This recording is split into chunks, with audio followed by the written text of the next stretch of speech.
కూడి వచ్చిన దేవుని ప్రియమైన విశ్వాసులకు అదేవిధంగా నాతోటి దేవుని సేవకులకు మా ప్రభువును మా రక్షకుడైన యేసుక్రీస్తు వారి పరిశుద్ధమైన నామములో అందరికీ వందనాలు తెలుసుకోవాలి. అందరికీ వందనాలు కదండి. హల్లెలూయా. క్షేమంగా దేవుని నామములో మహిమ లూకాసు వార్త 13వ అధ్యాయము మనం ధ్యానించుకోబోతున్నామండి. 13వ అధ్యాయంలో 35 వచనాలు ఉన్నాయి. అంటే 35 వచనాలు ఉన్నాయి. ఈ 35 వచనాల్లో ప్రభువు యేసుక్రీస్తు చాలా ప్రాముఖ్యమైన విషయాలు తెలియజేశారు. 2000 సంవత్సరాల క్రితం దేవుడు మానవ రూపం దాల్చుకుని భూమి మీద వచ్చినప్పుడు ఆయన పిల్లలైన మనుషులు ప్రేమించి అనేక సంగతులను ఆయన తెలియజేసినప్పుడు ఆ సంగతులను పరిశుద్ధాత్మ దేవుడు తనకిష్టమైన తన దాసుని తన ఆత్మతో నింపి ప్రత్యేకించి ఈరోజు లూకా గారు రాసిన స్వార్థంలోని 13వ అధ్యాయం మనం ధ్యానించుకుంటాం. కాబట్టి లూకా గారిని దేవుడు తన ఆత్మతో నింపి రాబోయే రోజుల్లో తన పిల్లలను బలపరచడానికి సిద్ధపరచడానికి వారిని పరలోక రాజ్యంలో వాసులుగా చేయడానికి దేవుడు తన వాసుల ద్వారా లోకములను మనం ప్రేమించి వారి ద్వారా భద్రపరిచిన విషయాలను మనం ధ్యానించుకుంటున్నాం. దేవుడు మన మైకలను కాక దేవుడికి మన మీద ఉన్న ప్రేమ చాలా గొప్పదని చూపిన సంఘం ఈ లూకాసు వార్త 2000 సంవత్సరాల క్రితం రాసినప్పుడు కూడా ఆ వాక్యం ద్వారా దేవుడు సంవత్సరాల తరబడి మాట్లాడుతున్నాడు. వాక్యం దేవుని వాక్యం మాట్లాడుతూ ఉన్నప్పుడు ఒక్కోసారిగా దేవుని యొక్క వాక్యానికి విధేయులుగా మనం ఉండాలి. దేవుని సన్నిధికి మనం ఎందుకు వస్తున్నామండి? ఆశీర్వాదపడటానికి, అభివృద్ధి పొందడానికి. ఆశీర్వాదంతో పాటు అభివృద్ధి మరి మనకి కావాలి అంటే సరి చేసుకోవాలి. దానికి ఉదాహరణగా మనకందరికీ వ్యవసాయం గురించి తెలుసు. వ్యవసాయదారుడు వ్యవసాయం వేసినప్పుడు నాటిన తర్వాత కొన్ని రోజులకి ఏమొస్తాయి? కలుపు మొక్కలు వస్తాయి. కలుపు మొక్కలు వచ్చినప్పుడు ఏమంటే కలుపు మొక్కలు అలాగే ఉంచేస్తారా? ఉంచాలి కదండి, తీసుకొస్తారు. అంటే మనకి చక్కటి ఆహారం కావాలంటే ఆ యొక్క వేసిన నాట్లు ఫలించాలంటే కలుపు మొక్కలు అట్ట రాకూడదు. అదేవిధంగా దేవుని సందులు దేవుడు తన పిల్లలు ప్రేమించి వాక్యం ద్వారా బలపరుస్తున్నప్పుడు ఒకవేళ వాక్యం మనతో మాట్లాడుతున్నప్పుడు ప్రభావం నువ్వు నాతో మాట్లాడుతున్నావు, నీకు స్తోత్రం అని చెప్పాలి. అంటే వాక్యానికి మరి విరోధంగా మనం ఉండకూడదు, మంచిది కాదు. ప్రాముఖ్యంగా మనం ఇప్పుడు ఏమంటే కడవరి కాలంలో ఉన్నాం, అంత్యకాలంలో ఉన్నాం. మరీ ప్రాముఖ్యమైన మరి రోజులు అనగా వాక్యం విని వాక్యానుసారంగా జీవించే రోజులు ఉన్నాం. అలాంటప్పుడు ఇంకా జాగ్రత్తగా ఉండవలసింది. మన పిల్లలు మనం గర్జిస్తుంటాం కదండి. మనం గర్జిస్తే ఎందుకు గర్జిస్తాము? వాళ్ళు బాగోవాలని, వాళ్ళు గొప్పవారు కావాలని. అలాగే దేవుడు తను ప్రేమించిన వారిని ఏం చేస్తాడట? గర్జిస్తుంటాడు, అంటే సరి చేస్తూ ఉంటాడు. వాక్యం అనే కట్టుకున్న ద్వారా సరి చేస్తూ ఉంటాడు. కాబట్టి వాక్యానికి మనం లోపడాలి. వాక్యం దేవుడు మాట్లాడుతున్నప్పుడు సరి చేసుకోవాలి. తద్వారా మనం దేవుడికి ఇష్టలుగా ఉండగలుగుతాం. ఈ లూకాసు వార్త 13వ అధ్యాయంలో ప్రభువు యేసుక్రీస్తు వారి రక్షణ గురించి తెలియజేస్తున్నారు. ఈ అధ్యాయం అంతా కూడా రక్షణ గురించి తెలియజేస్తున్నారు. ఆయన రక్షణ గురించి మరి ఇది ఇంచుమించు 2000 సంవత్సరాలు, 2024 సంవత్సరాల క్రితం ప్రభు చెప్పిన మాటలు 2024 సంవత్సరాల నుండి కూడా మరి దాంట్లో దేవుని అబ్రహాము యొక్క సంతానం ఉన్నారు. మోషే ధర్మశాస్త్ర గ్రంథాన్ని ధ్యానించేవారు, మోషే ధర్మశాస్త్ర గ్రంథం ప్రకారం జీవించేవారు ఉన్నారు. అలాగే రక్షణ యేసుక్రీస్తు వారిని సొంత రక్షకుడిగా అంగీకరించి రక్షణ భాగ్యం కొనసాగించేవారు ఉన్నారు. అయినా కూడా దేవుడు పలుమార్లు తన దాసుల ద్వారా వాక్యము ద్వారా దేవుడు తన పిల్లలతో తనను ప్రేమించి పిల్లలతో మాట్లాడుతున్నాడు. ఎందుకనగా ఈ భూలోకంలో ఉన్నవారు దేవుడిచ్చిన ఆయుష్కాలం అంతా కూడా, దేవుడు భూలోకంలో తన పిల్లలకి ఇచ్చిన ఆయుష్కాలం అంతా కూడా జాగ్రత్తగా లేకపోతే ఆ రక్షణ భాగ్యం పోగొట్టుకుంటాం. కడవరకు రక్షణ భాగ్యం కొనసాగించలేకపోతే ఆ రక్షణ భాగ్యం పోగొట్టుకుంటాం. కడవరకు మరి దేవునికి ఇష్టలుగా జీవించాలంటే రక్షణ భాగ్యాన్ని కడవరకు మన ఆయుష్కాలం ఉన్నంత వరకు కొనసాగించాలి. అందుకే ప్రభువు యేసుక్రీస్తు వారు 13వ అధ్యాయంలో రక్షణ భాగ్యాన్ని గురించి తెలియజేస్తున్నారు. మనము చాలా విషయాలు దీంట్లో రాయబడి ఉన్నాయి. 16వ అధ్యాయం ఇంచుమించు 7 ప్రాముఖ్యమైన విషయాలు రాయబడి ఉన్నాయి. దాంట్లో కొన్ని మనకి సమయం బట్టి ఇంచుమించు 30-35 నిమిషాలు దేవుని దర్శనం చెప్పినట్లుగా మేము మరి ఆ విషయాన్ని తెలియజేస్తాను. ముందుకు అన్నట్లయితే దయచేసి దేవుని దర్శనం ఆదరిస్తే నేను ఆగిపోతానండి. అండి ఇక 13వ అధ్యాయం మనం ఆల్రెడీ చదువుకున్నాం కాబట్టి 13వ అధ్యాయంలో మొదటి వచనం నుండి 5 వచనాలు మరి ఈ రక్షణ భాగ్యం గురించి తెలియజేస్తూ అని అంటాడు. ప్రభువు యేసుక్రీస్తు వారి స్వార్థ ప్రకటన కాలంలో కొందరు గలిలయలో ప్రభువు యేసుక్రీస్తు దగ్గరికి వచ్చి గలిలయన వారి యొక్క రక్తము బలులతో అండి రక్తము వారి బలులతో కలిపి ఉన్నదని ప్రభువు యేసుక్రీస్తు వారికి చెప్పారంటండి. అండి అండి అంతేకాకుండా సిలువమయలోని గోపురం నుండి అండి గోపురం నుండి 18 మంది అండి కింద పడి చనిపోయారట. వారి గురించి కూడా ప్రభువు యేసుక్రీస్తు వారికి చెప్పినప్పుడు ప్రభువు యేసుక్రీస్తు వారు ఏమంటారంటే అండి చనిపోయిన వారిని గురించి ప్రభువు యేసుక్రీస్తు వారు అనకముందు వారు ఏమన్నారంటే వారు గలిలయలు యెరూషలేముకు వచ్చి బలులు అర్పిస్తూ ఉన్నారు దేవుడు. అలాగూ బలులు అర్పిస్తూ ఉన్నప్పుడు ఏమండి పిలాతు కొంతమందిని చంపించారట కట్టడం ద్వారా. చంపించినప్పుడు బలులు అర్పిస్తున్నప్పుడు చంపించినప్పుడు వాళ్ళ రక్తం ఏమైంది ఏమండి బలులతో కలిసిపోయింది.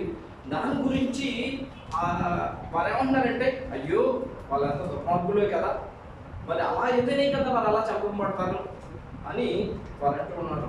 అదేవిధంగా గోపురం నుండి పడిపోయి 18 మంది మరి పడిపోయి చనిపోయారు కదా, వాళ్ళు ఎదుగులో కాకుండా వారు కదా, మరి వారు ఎందుకు అలా చనిపోతారు? వారి కీళ్ళు చనిపోలే, వారు మంచివారు కాదు, మరి అందుకే వారు చనిపోరు అని చెప్పి ప్రభువు యేసుక్రీస్తు వారు తెలియజేస్తున్నారు.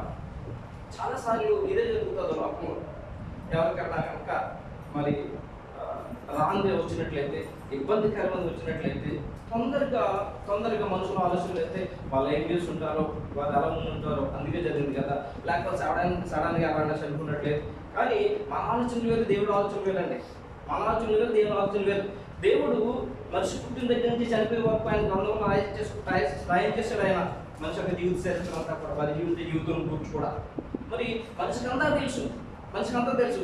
ఇక్కడ మనిషి యొక్క ఉద్దేశాలను తెలుసుకున్న ప్రభువు అంటారంటే మీరు వారి పాపులు అంటున్నారు కదా అండి, ఈ గలిలయలో అట్టి హింసలు పొందిన వారు గలిలయల కంటే పాపులని మీరు తలచేస్తున్నారా అని చెప్పి నేను కాదు, మీరు పాపులు అనుకున్నారు కదా, నేను వారిని పాపులు అనుకోవట్లేదు అని ప్రభు అంటారు.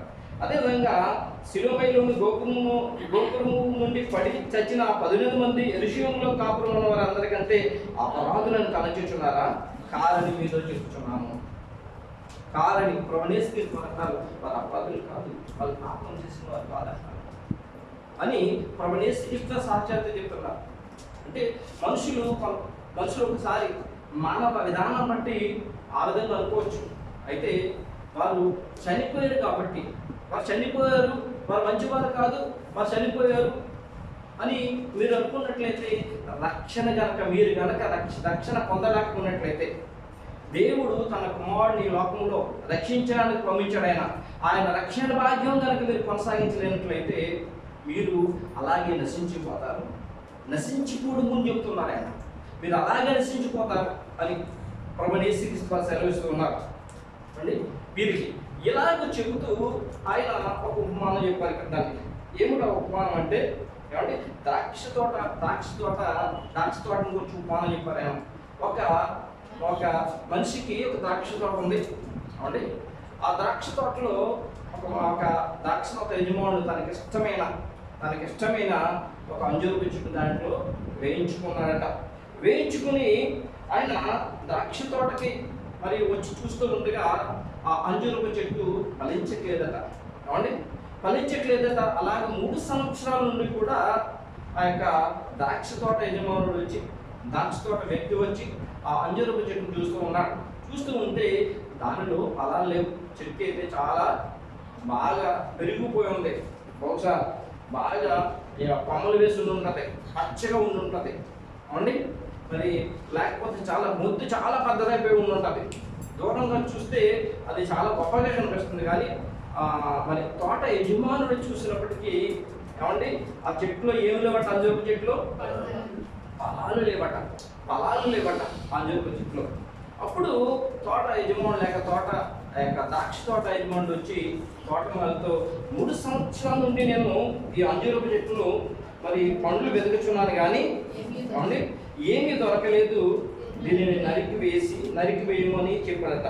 ఎందుకంటే ఆ భూమి వ్యర్థంగా ఉన్నది. ఇక్కడ కూడా ప్రభువైన యేసుక్రీస్తు వారు రక్షణ గురించి తెలియజేస్తున్నారు. రక్షణ గురించి మళ్ళా ప్రభువైన యేసుక్రీస్తు వారు తెలియజేస్తున్నారు. తోట యజమానుడు దేవుడే ఉండగా ఆ తోట ద్రాక్ష తోట లోకములకు చూసిగా ఉంది. లోకానికి చూసినైన ఆ యొక్క ద్రాక్ష తోటలో ఏ దేవుడైన యెహోవా లేక తండ్రి యెహోవా అంజూరపు చెట్టు అనే మనుషులను ప్రేమతో నాటించాడు. అంజూరపు చెట్టు మనుషులకు సాదృశ్యం ఉంది. ఆయన తన స్వరూపంలోను తన పోలిక చెప్పున నరులను చేసుకుని ఆయన కష్టమైన మరి ఫలాలు ఫలించడానికి ఆయన ఆ యొక్క తోటలో ఆయన నాటింపజేసి తోటమాలించి దాన్ని పర్యవేక్షించుతూ దానికి కావాల్సిన పోషణంతా ఇస్తున్నాడు. దానికి కావాల్సిన ఆ యొక్క పోషణ గురించి మనం ఆలోచన చేసినట్లయితే వాక్యాన్ని ఆయన ప్రకటన చేస్తున్నాడు. అంజూరపు చెట్టు సాదృశ్యమైన ఆయన పిల్లలకి ఆత్మీయ విషయాలు అనేకమైన బోధింప చేస్తూ ఉన్నాడు ఆయన. బోధింప చేస్తూ ఉంటుంటే మరి ఆ యొక్క అంజూరపు చెట్టు సాదృశ్యమైన తన పిల్లలు ఏం చేస్తున్నారంటే ఫలించట్లేదట. దేవుడికి ఫలభరితమైన ఫలాలు ఫలించట్లేదట. మరి ఎప్పుడు చూసినా కూడా అదే విధంగా ఉన్నాడట. 3 సంవత్సరాల నుండి ఆయన చూస్తున్నాడట. 3 సంవత్సరాలు 3 సంవత్సరాల నుండి ఆయన చూస్తున్నాడు. అనగా ప్రభువైన యేసుక్రీస్తు వారు 3.5 సంవత్సరాలు సువార్త ప్రకటించారు యెరూషలేములో. అంజూరపు చెట్టు ఇశ్రాయేలుకు సాదృశ్యంగా ఉంది. అంజూరపు చెట్టు లోకంలో రక్షణ పొంది రక్షణ భాగ్యాన్ని కొనసాగించిన వారికి సాదృశ్యంగా ఉంది. రక్షణ భాగ్యాన్ని కొనసాగించిన వారికి సాదృశ్యంగా ఉంది. ఏ ప్రజల కొరకైతే మొట్టమొదటికి వచ్చి ఆయన సువార్త ప్రకటిస్తున్నాడో ఆ ఇశ్రాయేలు జనాంగానికి సాదృశ్యంగా అంజూరపు చెట్టు ఉంది. ఇలాగూ ఫలాలు ఫలించాలని దేవుడు చూస్తున్నాడు.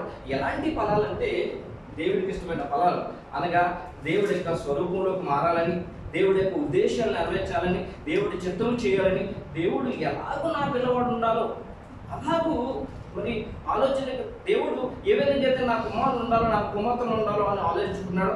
అలాగూ ఉండట్లేదట. మనం కూడా అదే కదండి. మనకందరికి కూడా మన పిల్లల తనకు ఆలోచనలు ఉన్నాయి. ఆ తనకులు వాళ్ళు నెరవేర్చినప్పుడు మనకి ఆనందం సంతోషం, అవునా కదండి. మరి పరలోక తండ్రి కూడా ఆ యొక్క ఇశ్రాయేలు జనాంగానైనా కానివ్వండి, రక్షణ పొంది రక్షణ భాగం కొనసాగించిన వారినైనా కానివ్వండి, మరి వారు ప్రభు యొక్క స్వరూపీయులకు మార్చండగా ప్రభు యొక్క లక్షణాలు, ప్రభు యొక్క సుగుణాలు వాళ్ళు ప్రభు చూడవలసిందిగా లేనప్పుడు ఆయనకి ఎలా ఉంటుందో చెప్పండి, ఎలా ఉంటుంది? దానికి ఉదాహరణ ఒక మాట మీకు తెలియజేస్తున్నాను. మనకందరికీ పొలాలు ఉన్నాయి ఇంచుమించు. అంటే ఒకవేళ పొలాలు లేవు, లేకపోతే మరి గృహానికి ఉండే స్థలం ఉంది, లేకపోతే పెరట ఉంది అనుకుంటాం మనం. మరి పొలాల్లో కానీ పెరటలు కానీ మనం మొక్కలు వేసుకుంటాం. ఒక్కొక్కసారి చాలా ఖరీదైన మొక్కలు కొనుక్కొచ్చుకున్నాం మన పెరటలు కానీ మన పొలాల్లో వేసుకుంటాం. ఎందుకంటే దాని ఫలాలు కావు, అంతే కదండి. అలాగూ మనం వేసుకున్నప్పుడు అది ఫలించాలని ఎదురు చూస్తూ ఉండగా సంవత్సరాలు గడుపుతున్నా ఫలించట్లేదు అనుకోండి. అప్పుడు ఏం చేస్తాం మనం? పర్లేదని అలా ఉంచుకున్నాం చెప్పండి. దాన్ని నరిపేట ప్రయత్నం చేస్తాం, దాన్ని తీసివేట ప్రయత్నం చేస్తాం. అలా చేస్తున్నప్పుడు పక్క వాళ్ళు చూసి అయ్యయ్యో మంచి చెట్టుని ఎందుకు నరికేస్తారు, చాలా డబ్బులు నుంచి కొనుక్కొచ్చారు అని అడిగారు అనుకోండి. మళ్ళీ ఏమని చెప్తాం? నా ఇష్టం అని చెప్తాం. ఇష్టం అంటాం కదండి. నా ఇష్టమయ్యా అంటాం. అది ఇష్టమైతే అలా పోతుందా? మంచి చెట్టుని ఖరీదు కొనుక్కొచ్చామని అడిగితే ఏమండి నేను కొనుక్కున్నాను నా స్థలము అని చెప్పి అంటాం కదా. నువ్వే వాడవయ్యా నువ్వు అంటాను కూడా అంటాము లేదండి, అంటాము కదా. మరి మన ఎవరి సొత్తు అండి? ఎవరి సొత్తు అండి? దేవుడి సొత్తే కదండి. 1 Corinthians 6:19 మీరు మీ సొత్తు కాదని రాయబడి అండి. మీరు మీ సొత్తు కాదు. ఇప్పుడు మనం మాట్లాడుకున్నాం కదా, మనం ప్రార్థన చేసిన చిల్లము విలువ పెట్టి కొనబడిన వారము అవండి. మీరు మనకెవరు? దేవుని సొత్తు. మనకి ఇష్టము, మనం వేసిన యొక్క చెట్టు మనం వెనకేసుకుంటాం. మరి దేవుడికి న్యాయమే కదా, దేవుడికి న్యాయం ఉంటుంది కదా.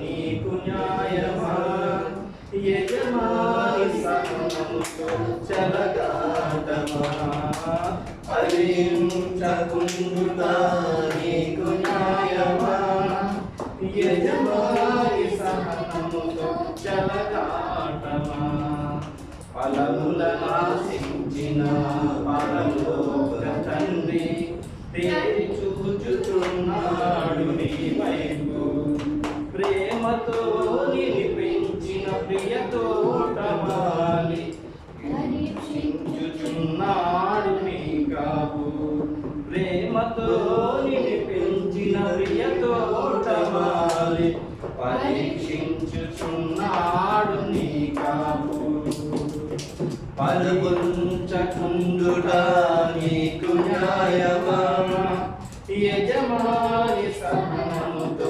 చెలగాటమా ఫలించకుండుట నీకు న్యాయమా యజమాని సహనముతో చెలగాటమా. హల్లెలూయా. ఏం చేయాలండి?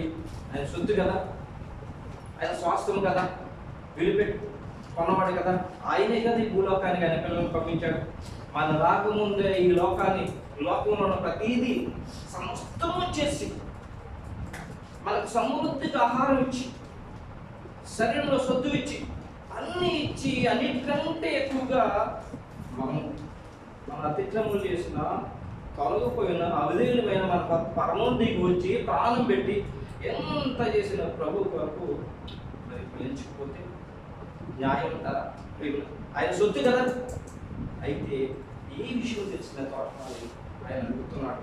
ఎందుకంటే తండ్రి ఉద్దేశం తెలిసిన తోటమాలి అడుగుతున్నాడు, అయ్యా ఇంకొక సంవత్సరం గడువు అయ్యా, ఇంకొక సంవత్సరం గడువు ఇచ్చినట్లయితే నేను మళ్ళా దానికి బాగా ఎక్కువ కోసం వాక్యం అనే కోసంతో ఆత్మతో బలపరుస్తానయ్యా అని చెప్పి ప్రభుత్వం బ్రతుకున్నాడు. తండ్రి అయిన దేవుని బ్రతుకున్నాడు ప్రభు యేసుక్రీస్తు. ఇంకొక సంవత్సరం ఎందుకంటే తండ్రి అయిన దేవుని యొక్క ఉద్దేశాలను ప్రభు యేసుక్రీస్తు బాగా తెలుసు. ఎందుకంటే ఆయన మానవుడిగా ఈ లోకానికి వచ్చాడు. మానవుడి యొక్క స్థితిగతులు బాగా తెలుసు, వారి బలహీనతలన్నీ కూడా ప్రభు తెలుసు. అందుకే మళ్ళా ఇంకొక సంవత్సరం అని చెప్పి ఆయన బతుమాలుకుంటూ ఆ యొక్క అంజునిపు చెట్టు సదృశ్యమైన ఇశ్రాయేలు జనాంగ కాలం అండి, రక్షణ పొందిన వారి కాలం అండి, రక్షణ భాగ్యాన్ని కొనసాగింపలేని వారి కాలం అండి, వారిని మళ్ళా బలపరచడానికి తన వాక్యము ద్వారా వారిని బలపరచడానికి సిద్ధపరచడానికి దేవుడు తన ప్రవక్తలను నుంచి మనం బతుకున్న కాలం అంతా కూడా పూర్వకాలం నుంచి ఇప్పటి వరకు కూడా దేవుడు తన వాక్యమైన కోసం ద్వారా ప్రతిరోజు కూడా నీకు ఇష్టమైతే అంతకుముందు రేడియోలో వస్తుండేది ప్రసంగం, ఇప్పుడు ప్రతి చోట విస్తారముగా దేవుని వాక్యం వెదజల్లుతుంది. ఎవరి వరకంటే దేవుడు మనల్ని ప్రేమించి మనందరం కూడా దేవుడికి ఇష్టమైన వారి ఫలాలు ఫలించాలని చెప్పి దేవుడు ప్రయత్నం చేస్తూ ప్రవేశిస్తూ తోటమాలని ప్రవేశిస్తూ వారు ప్రయత్నం చేస్తున్నాడు ఆయన. ఎలాగంటే అవసరమైతే హృదయం వద్దకు వచ్చి మరి తలుపు తలుపుతూ ఉన్నాడు. అనేక సార్లు మనకి ఇష్టమైన వాటికి తొలగిపోతూ ఉంటుంటాం. ఇష్టమైన వాటి నుంచి పక్కకు తప్పించడానికి హృదయం ద్వారా దేవుడు మాట్లాడుతూ ఉంటాడు. నా కుమారుడు నువ్వు చేస్తున్నది మంచిది కాదు, నా కుమార్తె నువ్వు చేస్తున్నది మంచిది కాదు, రక్షణ భాగ్యం జాగ్రత్త తగ్గిపోతున్నాయో అని పరీక్షలు అడుగుతుంటాడు. కూడా మనకు పాట చక్కటి పాట అందరికీ తెలిసిన పాట. ఉదయమనిడి కలుపునంత యేసునాదుండు నిలచి సదయుడగుచు తాటుచుండు సకల విధములను నిలచి సదయుడగుచు తాటుచుండు సకల విధములను పరుని పోలి నిలిచున్నాడు పలికించి చూడ నతడు కాడు రక్షకుడు ప్రాణ స్నేహితుడు నతడు కాడు రక్షకుడు ప్రాణ స్నేహితుడు హృదయమనెడు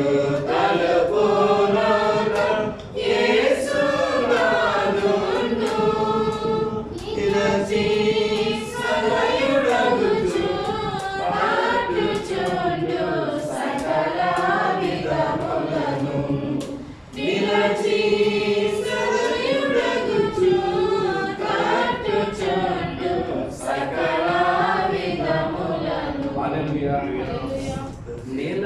తలస ఏమండి సదడి అవ్వచ్చు తట్టుచున్నాడంట. సకల విధములుగా అనేక విధములుగా ఆయన వాక్యం ద్వారా తోటమాలి ఏ విధంగా అయితే తనకిష్టమైన మొక్క ఫలించడానికి ఏవైతే అన్ని రకాల ఎరువులు వేసి నీరు పోసి శ్రద్ధగా దాన్ని పోషిస్తాడో అలాగా తండ్రి అనే దేవుడు తన కుమారుడిని యేసుక్రీస్తు ద్వారా అనేక విధములుగా మన హృదయం అనే కలుపులో నిలబడి అనేక సార్లు మనం బలపరచడానికి ప్రయత్నం చేస్తున్నాడు.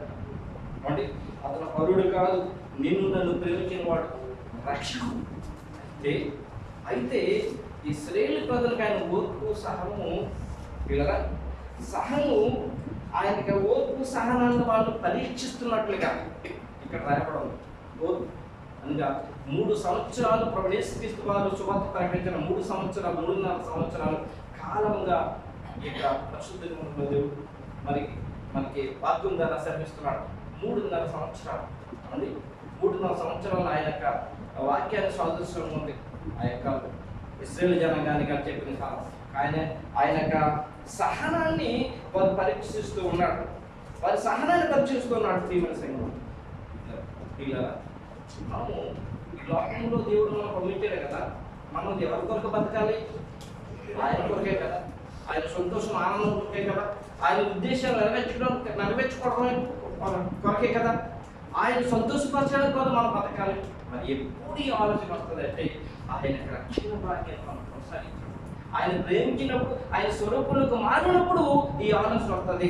పరలోకమున్న తండ్రి ఈ లోకంలో నన్ను పంపించాడు, అందుకు నేను పంపించిన నా దేవుడు సంతోషపరచాలి. ఒక తండ్రిని తన కుమారుడు పిల్లల గనపరచినట్లుగా ఈ లోకానికి పంపించిన దేవుని యొక్క ఉద్దేశాలు ఆలోచన చేస్తారు. అందుకని ప్రవక్తలు ఈ లోకంలో దేని కొరకు ఆలోచించేవారు కాదు, ఆఖరికి తన ప్రాణం కొరకు కూడా వారు ఆలోచించారు కాదు. దేవుడి యొక్క ఉద్దేశాలు నెరవేర్చడానికి మాత్రమే ఆలోచన కలిగించేవారు. ఇప్పుడు ఆయన యొక్క రక్షణ భాగ్యాన్ని కొనసాగించారు. ఆయనను మన ప్రాణం కంటే ఎక్కువగా ప్రేమించినప్పుడు ఆయన ఆలోచనలు తీరుస్తాయి. ప్రేమ సంఘం ఆయన కొత్త ఘనత కొరకు, ఆయన మహిమ కొరకే మనం జీవించినప్పుడు ఆ ఫలాలను ఫలించుకుంటాం. అందుకని ఒక్కసారి పైన ఉన్న విషయాన్ని మళ్ళీ కొనసాగిస్తూ ప్రభువైన దేవుడు ఏం చేస్తున్నాడంటే రక్షణ గురించి తెలియజేస్తున్నాడు. కాబట్టి ఆయన ప్రభువా తోటపలన్న ప్రభువా మరొక సంవత్సరం సమయం నరికివేయకుండా ఏమండి ఆపుతున్న నరకం అంటే నరికివేయటం అంటే ఏమండి నరకంలో పడవేయటం. ఆ నరకం యొక్క ఉగ్రత, ఆ నరకం యొక్క ఆ భయంకరం ఎంత ఎక్కువ ఉన్నదో ప్రభువు యేసుక్రీస్తు బాగా తెలుసు. ఏమండి దెబ్బ తలకు ముందు అందరూ కూడా దెబ్బను గురించిన బాధ తెలియదు కాబట్టి ఏమని తెలియదు. ఎప్పుడైతే దెబ్బ తిరుగుతుందో లేకపోతే గాయం అవుతుందో అప్పుడు గాయం గురించి మనం ముందుగా జాగ్రత్త పడతారు. విభిన్న సంఘం అదేవిధంగా ఆ నరకం యొక్క తీవ్రత ప్రభువు యేసుక్రీస్తు బాగా తెలుసు. ఆ నరకాన్ని నుంచి తప్పించడానికి మళ్ళీ ఆయన అలా ప్రభువును వేడుకుంటున్నాడు. ఆ రక్షణ భాగ్యం వరకు ప్రభువు యేసుక్రీస్తు వారు దేవుడు మళ్ళీ ఈ ఆజ్యంలో కొనసాగిస్తూ కిందకు వచ్చినప్పటికీ 10 నుంచి 15 వచనాల్లో 2 విషయాలు ఇక్కడ తెలియజేస్తున్నారు ప్రభువు యేసుక్రీస్తు. 2 విషయాలు ఏమిటో విషయాలు అంటే 18 ఆయన దశాంత దినమున సమాజ మందిరంలో బోధిస్తున్నప్పుడు 18 ఏళ్ళ నుండి ఏమండి నడుము వంగిపోయిన స్త్రీ ఆయనకి కలిగిందట. ఏమండి అదేవిధంగా సమాజ అధికారుల గురించి కూడా ఈ యొక్క వచనాలు దేవుడు తెలియజేస్తున్నాడు. ఆయన విశ్రాంతి దినమున సమాజ మందులు బోధిస్తున్నప్పుడు 18 ఏళ్ళ నుండి బలహీనపరచు దయపడిన ఒక స్త్రీ అని కనిపించిందట. ఏమండి 18 ఏళ్ళ నుండి చదువుతారా? చదువు 10 నుంచి 17 వరకు. విశ్రాంతి దినమున ఆయన యొక్క సమాజ మందిరంలో బోధించున్నప్పుడు 18 ఏళ్ళ నుండి బలహీనపరచు దెయ్యము పట్టిన ఒక స్త్రీ అతడు ఉండేది. ఆమె నడుము వంగిపోయి ఎంత మాత్రము చక్కగా నిలబడలేకుండా యేసు ఆమెను చూసి రమ్మని పిలిచి అమ్మా ఈ బలహీనత నుండి విడుదల పొంది ఉన్నామని ఆమెతో చెప్పి ఆమె మీద చేతులు ఉంచి కానీ ఆమె చక్కగా నిలబడి దేవుని మహిమపరచెను. యేసు విశ్రాంతి దినమున స్వస్థపరచునందున సమాజ మందిరపు అధికారి కోపంతో మండిపడి జనసమూహం చూచి పనిచేయదగిన 6 దినములు కలవు కనుక ఆ దినములలో వచ్చి స్వస్థత పొందుడి, విశ్రాంతి దినమున రావద్దని చెప్తుంది. అందుకు ప్రభు మీలో ప్రతివాడు విశ్రాంతి దినమున గాడి వద్దను విప్పి తోలుకొని పోయి నీరు పెట్టింది కదా. ఇదిగో 18 ఏళ్ల నుండి సాతాను బంధించిన అబ్రహాము కుమార్తె నీవును విశ్రాంతి దినమున ఈ కట్టడం విప్పుదలదా అని అతనితో చెప్పాను. ఆయన ఈ మాటలు చెప్పినప్పుడు ఆయన ఎదిరించిన అందరూ సిగ్గుపడేది. అయితే జనసమూహం అంతా ఆయన చేసిన ఘనకార్యములు చూసి సంతోషించింది. దేవుని నామమునకు కలుగుగాక. 18 ఏళ్ల నుండి అంటే నడుము వంగిపోయి దేవుని సన్నిధికి మానకుండా వెళ్తున్న ఒక స్త్రీని గురించి యేసుక్రీస్తు చదివిస్తున్నారు. 18 ఏళ్ల నుండి ఆ స్త్రీకి ఏమి బలహీనం ఉందటంటే నడుము వంగిపోయే బలహీనం ఉంది. అంటే దేవుడి సన్నిధికి ఆమె దేవుడి సన్నిధికి వచ్చి దేవుని యొక్క వాక్యం అనడానికి ఆమె నడుము వంగిపోయినా, నడుము శరీరం సహకరించకపోయినా ఆమె ఎన్ని ఏళ్ళ నుంచి మాత్రం వస్తుందండి? 18 ఏళ్ల నుండి కూడా ఆమెకు దేవుని యందు ఉన్న ఆసక్తి, ఆమెకు దేవుని యొక్క ఆసక్తి, దేవుని యందు ఉన్న ఆసక్తి, ప్రభునందు ఉన్న ఆసక్తి. ఏమండి చూడండి, ప్రియమైన సంగమా, చాలా మంది లోకంలో నడువులు అవుతుందని, పాలు అవుతున్నాయని, అవునండి, లేకపోతే రకరకాల షాపులు చెప్పి దేవుని సన్నిధికి రాకుండా ఉన్నవారు చాలా మంది ఉన్నారు. అవునంటారు కదంటారా? ఇష్టం లేకపోతే కూడా షాపులు చెప్పేవారు కూడా ఉన్నారు.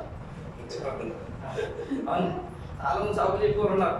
ఈమె నడుముపోయి కూడా ఏమంటే శరీరం సహకరించకపోయినా 18 ఏళ్ళ నుండి మారకుండా వస్తున్నారు. 18 ఏళ్ళ నుంచి మారకుండా వస్తుంటే 18 ఏళ్ళ నుంచి ఇవి ఏం పొందుకోలేదు? స్వస్థత పొందుకోలేదు. ఆలోచన చేయండి. దేవుడి సన్నిధికి వచ్చినప్పుడు చాలాసార్లు తొందరగా తగ్గకపోయినా వ్యసన పడుతూ ఉంటాం, తొందరగా కార్యం జరగకపోయినా వ్యసన పడుతూ ఉంటాం. కాబట్టి ఈమె యొక్క సహనము కోల్పును మనం చూసినట్లయితే ఈమెను గురించి ఇప్పుడు యేసుక్రీస్తు మరి ఏమన్నా తెలుసండి? అబ్రహాము కుమార్తె. అబ్రహాము కుమార్తె విశ్వాసము కలది. ఏమండి విశ్వాసము కలది. ఈ విశ్వాసం గల ఆమె 18 సంవత్సరాల నుంచి తన బాధను భరిస్తూ దేవుడి సన్నిధి మాత్రం వదిలిపెట్టలేదు. విశ్వాసం ప్రేమ సంఘం. ఏమండి 18 సంవత్సరాల నుంచి కూడా దేవుడి సన్నిధి విడిపించలేదు. ఏ రోజున కూడా మనం సరుకున్నట్టు కానీ, ఏ మాత్రం చదువుకున్నా పరిశుద్ధంలో దేవుడు ఆయన చేస్తాడు, ఉన్నది ఉన్నట్టుగా అంటారు.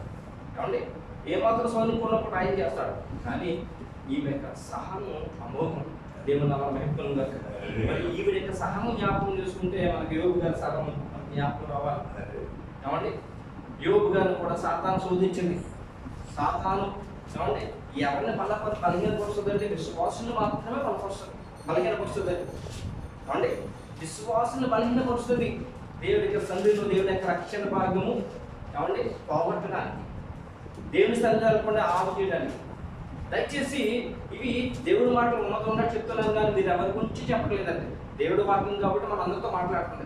చెబుతున్నా నాతో, వింటున్నా మీతో, అందరితో కూడా వాక్యం మాట్లాడుతున్నారు. దేవుని మాటలకైనా ఉండాలి. దేవుడు సైన్యం మీరైతే నాకు ఇష్టం లేదని మీకు వ్యతిరేకంగా చెప్తున్నాను అనుకోవద్దు. లేకపోతే ఇష్టమని చెప్పి ప్రభుకి ఇష్టం లేని మాటలు మీకు ఇష్టంగా మారుస్తారని తలంచవద్దు. కాబట్టి న్యాయస్థానంలో ఉండి న్యాయం ఇచ్చాలి. న్యాయం చెప్పకపోతే అతను ఏమంటారు? అన్యాయస్తుడని అధికారం. అంతే కదండి. ఇది దేవుని వాక్యం, దేవుడి దగ్గర ప్రతిఫలం పొందుకోవాలి. కాబట్టి దేవుని మాటలు మనందరితో మాట్లాడుతున్నాయి. దేవుడి మాటలు చెప్తున్న నాతో వింటున్న మీ అందరితో కూడా మాట్లాడుతున్నాయి. ప్రియమైన సంగమా, ఏమండి యోబు గారికి ఉన్న సహనాన్ని, ఏమండి యోబు గారి యొక్క ఓర్పును సాతాను పరీక్షించింది. ఎట్టి పరిస్థితుల్లోనూ దేవుణ్ణి దూషిస్తాడేమో, ఏమండి ఎట్టి పరిస్థితుల్లో దేవుడు దూషిస్తాడని చెప్పి ఎంత ప్రయత్నం చేసింది సాతాను అంటే చాలా భయంకరంగా శోధించింది. అయినా ఎప్పుడైనా యోబు గారు పల్లెత్తు మాటలు అన్నారంటే అయ్యో ప్రభువా ఎంత బాధ ఎందుకు అయ్యా నాకే చెప్పన్నాడని ఆయన తాను పుట్టును సభించుకున్నాడు, అయ్యో నేను ఎందుకు పుట్టానని. కానీ ఆయన ఒక్క మాట కూడా అనలేదు. ఆ భూలోకంలో ఎవరు కూడా అంత గొప్ప శోధన పొందుండ్రేమో. అయితే ఈ వాక్యం ద్వారా దేవుడు మరొక్కసారి ఆయనకి ఇష్టమైన పిల్లలతో మాట్లాడుతున్నారు. ఆయన అనేక ఇబ్బందులు ఎరుకులు వస్తుంటాయి. ఎక్కువగా ప్రార్థన చేసేవారు, మోసాలు చేసేవారు, దేవుడి దగ్గర తిరిగే వాళ్ళ వైపు ఎప్పుడు కూడా సాతాను గురి ఉంటుంది. ఏ విధంగా రక్షణ భాగ్యం పప్పుట్టు వేయాలని చెప్పి దేవుడి సన్నిధికి వెళ్లకుండా ప్రయత్నం చేస్తూ ఉంటారు. ప్రార్థన ద్వారానే మనం దాన్ని సాధించాలి. ప్రియమైన సంగమం, 18 సంవత్సరాల నుండి కూడా ఈ స్త్రీ తన యొక్క బలహీనత యందు ఆమె కృంగిపోలేదు, కానీ దేవుడి సన్నిధి మాత్రం విడిచిపెట్టలేదు. దేవుడికి స్తోత్రం కలుగుతుంది. దేవుడు ప్రియమైన సంగమం, అప్పుడప్పుడు మనం అంటూ ఉంటాం, దేవుడు అన్యాయస్తుడు కాదు, దేవుడు నా మహిమ కలుగుతుంది కాక. దేవుడి సన్నిధిలో దేవుడు తప్పనిసరిగా ఏదో ఒక రోజు నీతో నాతో మాట్లాడతాడు. నీకున్న అవసరత, నాకున్న అవసరత ఆయన తప్పనిసరిగా చేసేవాడు కాదు. మన దేవుడు దేవుడు నా మహిమ కలుగుతుంది. మన దేవుడు ప్రేమగల దేవుడు అండి. ఆయన సమాజ మందిరంలో వాక్యం బోధిస్తూ ఉండగా మొట్టమొదటికి ఎవరు చూసారో తెలుసంటే 18 సంవత్సరాల నుండి నడుము ముప్పై బాధపడుతున్న ఆమె సూర్యుని వైపు చూడలేదు. బహుశా ప్రభు ఎస్కిస్తున్నారు కూడా చూడలేదేమో. కింద కూర్చుంటే నడుము ముప్పది ఇంకా చూడగలుగుతుందేమో, ప్రభుని కూడా చూడలేదేమో. అలాంటి అవస్థపడుతూ విశ్వాసులైన ఆమె వైపే ప్రభు యొక్క గురువు ఉంది. మన దేవుడు విడిచిపెట్టే దేవుడు కాదు, వదిలివేసే దేవుడు కాదు. ప్రియమైన సంగమా, అయితే సాధారణ శోధిస్తున్నప్పుడు కూడా మనం ఒప్పుకున్నది గట్టిగా పట్టుకుని పౌరులాగా కొనసాగిస్తే ఏదో ఒక రోజు మంచి రోజు తెప్పిస్తాడు.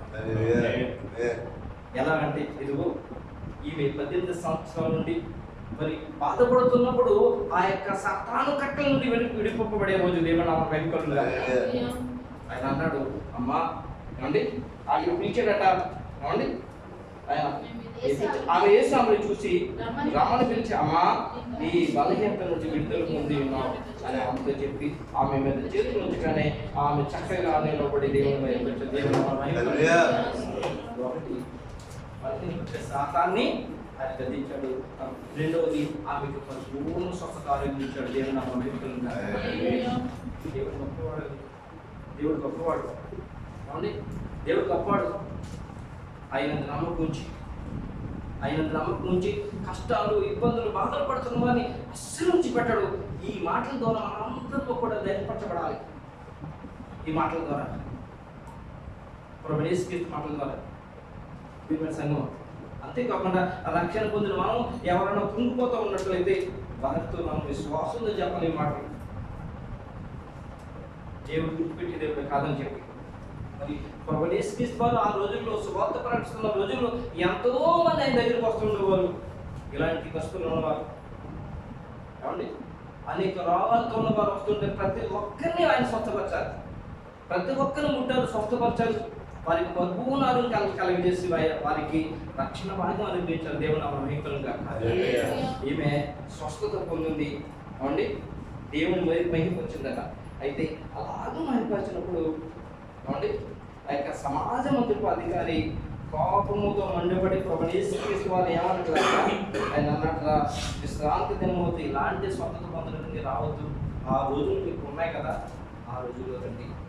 మిగతా రోజుని ఏమండి విశ్రాంతి దినం వచ్చి మీరు స్వతంత్ర కొరకు రాకండి.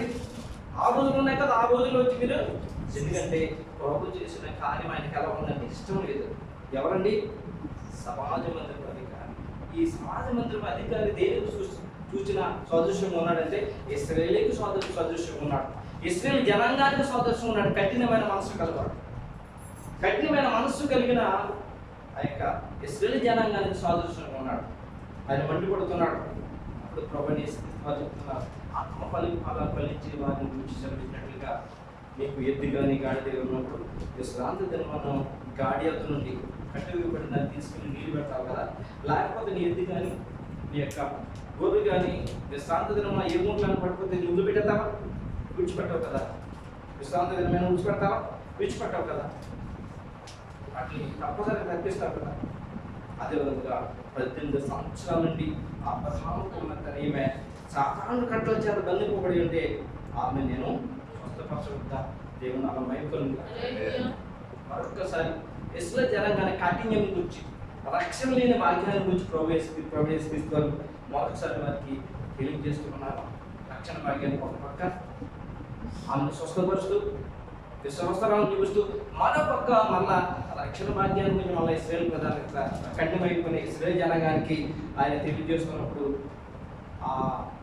ఆయనతో పాటు ఇంకా సమాజ మందిరపు అధికారులతో పాటు మరి ఆయనకు సహకరించిన వారందరూ కూడా సిగ్గుపడ్డారు.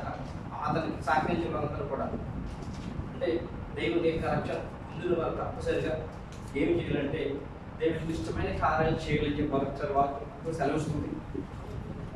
అంటే అధికారం ఉందని వాళ్ళకి ఇష్టమైనవి దేవుడికి అధికారం ఉంది కదా అని చెప్పి అధికారులకు ఇష్టమైనవి కాబట్టి దేవుడికి ఇష్టాలుగా మార్చవద్దని మరొకసారి వాక్యంలో దేవుని పిల్లలతో మాట్లాడుతూ ఇక నేను ముగించేస్తానండి. 18 నుంచి 21 వచనాలు దేవుని యొక్క రాజ్యం గురించి తెలియజేస్తున్నాను. నేను దేవుని యొక్క రాజ్యం గురించి ఇవి ఇంతకుముందు మనకు తెలిసినవి ఇవన్నీ కూడా మరొకసారి 18 నుంచి 21 చూసినట్లయితే, ఆయన దేవుని రాజ్యము దేనిని పోలి ఉన్నది, దేనితో దాన్ని పోతును. ఒక మనుషుడు తీసుకొని పోయి తన తోటలో వేసిన ఆవు గింజలు పోలి ఉన్నది. అది పెరిగే వృక్షమైన ఆకాశ పక్షులు దాని కొమ్మల యందు నివసించును. మరలా ఆయన దేవుని రాజ్యము దేనితో పోతును. ఒక స్త్రీ తీసుకుని అంతయు పులిసి పొంగు వరకు 3 కొంచెముల పిండితో దాచిపెట్టిన పుల్లని పిండిని పోలి ఉందని చెప్పాను. 2 విషయాలు మళ్ళా రక్షణ భాగ్యం తెలియజేస్తున్నాను. పల్లొక రాజ్యం అనగా ఆ పల్లొక రాజ్యము అంటే ఆవగించిన పల్లొక రాజ్యము దేనిని పోలి ఉన్నదని చెప్పి దేనితోనే పోతును అని చెప్పి ఆవగింజ గురించి చూపిస్తున్నాడు. ఆయన పురుషుని పిండి గురించి చెప్తున్నాడు. ఆవగింజ గురించి మనం చాలాసార్లు విన్నాం. ఆవగింజ చిన్నదైనా అది భూమిలో పాతినోడు పెద్దది, ఆకాశం వచ్చింది దాని మీద అంటే అంత విస్తారంగా అది ఫలిస్తుంది అని చెప్పి దేవుని రాజ్యం కూడా అదే విధంగా ఫలించేదిగా ఉన్నదని. రెండవది పులుసుని పిండి కొంచెమైన పిండి అయినా ఎంత మంచి పని చేసినా ఆ పిండిని అంతా కూడా పులిచేస్తుంది. దీని చెడదాని గురించి అనేకసార్లు మనం చెప్పుకుంటాం. ప్రభువైన యేసుక్రీస్తు పులిసే విధానాన్ని అంటే అది దాని యొక్క గుణాన్ని ప్రభువైన యేసుక్రీస్తు తెలియజేస్తున్నారు. దాని యొక్క గుణం విస్తరింపజేసే గుణం. ఇక పులుసుని పిండి విస్తరింపజేసే గుణాన్ని ప్రభువైన యేసుక్రీస్తు తెలియజేస్తూ పల్లొక రాజ్యం గొప్పదనం గురించి తెలియజేస్తున్నాడు. పల్లొక రాజ్యం యొక్క గొప్పదనం గురించి ఎంత గొప్పగా తెలియజేస్తున్నాడు అంటే ఆయన రక్షణ భాగ్యం తప్పనిసరిగా పొందుకోవాలి. ప్రతి ఒక్కరు కూడా రక్షింపబడాలని, ప్రతి ఒక్కరు కూడా ఆ గొప్ప పల్లొక రాజ్యం సొంతం చేసుకోవాలని, రక్షణ భాగ్యం కొనసాగించాలని చెప్పి చాలా విషయాలు ప్రభువైన యేసుక్రీస్తు రాయించున్నారు. విన్న విషయాలన్నీ కూడా మనం వాక్యానుసారం జీవిద్దాం. ఎప్పుడు వరకు అంటే బహుశా అనుకోవచ్చు కొద్ది రోజులే అప్పుడు ఉంటే సరిపోతుంది, లేకపోతే అత్తమాట వాక్యం పెట్టాలని అనుకోవచ్చు. మనం జీవించినంత కాలం కూడా దేవుని మాటలు మనకు కావాలి. మాటల ద్వారా మనం సెట్ చేసుకోవాలి. దేవునికి ఇష్టమైన పిల్లలకు ఉండాలి, ఫలించేవారు ఉండాలి. తద్వారా ఆయన ఇచ్చే ప్రతి ఆశీర్వాదం పొందుకోవాలి. అలాంటి రూపంలో మనం దేవుడు మాటలు దేవుడు